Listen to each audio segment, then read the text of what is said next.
Real estate is a contact sport.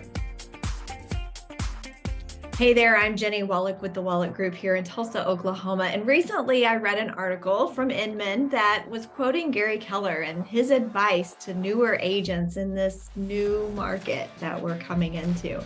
And really, this is great advice for all real estate agents. And he just said that now more than ever is a great time to be focusing on your lead generation and your customer experience skills. Well, the cool thing about all that is that's great, but in order to deliver a great customer experience, you got to have customers.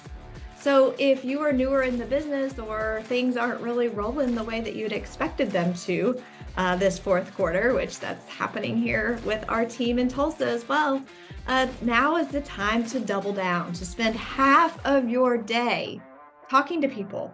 And the cool part about this is just focusing on the number of contacts that you get to make and connecting with people, and then also focusing on a few things that I think are pretty darn important. I think that when you're spending half your day talking to people, there's just no way you're not going to be set up for success, especially into next year.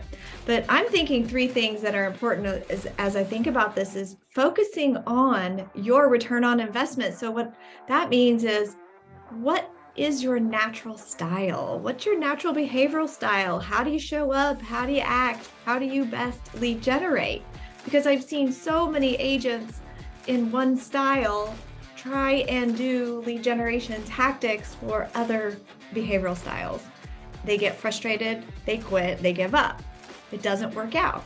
Now you could push yourself, sure, and over time maybe get lucky, but why not spend your time in the style of who you already are, how you naturally show up?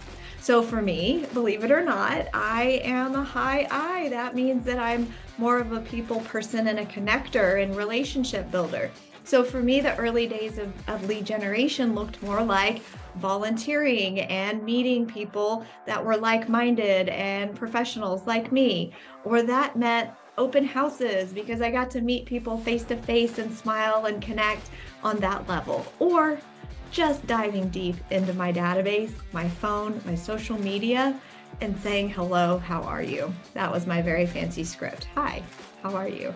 Yeah, I know. Well, it builds big businesses though, right? Another thing that I think is important, number two, is to know your numbers. Where are your leads coming from, or where have they come from? And what is your return on investment when it comes to your database?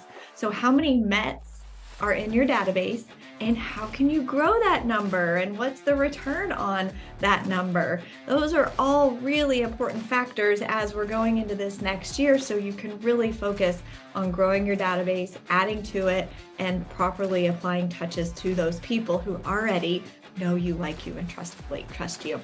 And then lastly, so you know who you need to be talking to and how you're going to do it, and how do you make sure it happens? It's called time blocking. I know it's like the number one thing that I hear agents struggle with, but gosh darn it, you just got to put it on your calendar and you got to hold yourself to it, or have somebody that helps you hold yourself to that time block of talking to people. And guess what? I teach all the things that we do here in our business in Tulsa, where we get year after year over 100 families we get to help from our client local database, and then also our agent referral database. So I love sharing all the things I've learned over the years. So I always have some upcoming classes, whether it's you learn to mirror my business or even implement my business. They're always on the calendar and ready for you to take what we've been doing here on our team to help lots and lots of families, while we also give back and have fun, and put them into your own business. Plug and play, and let's go and have a great new year. And let me know if you need anything. Bye now.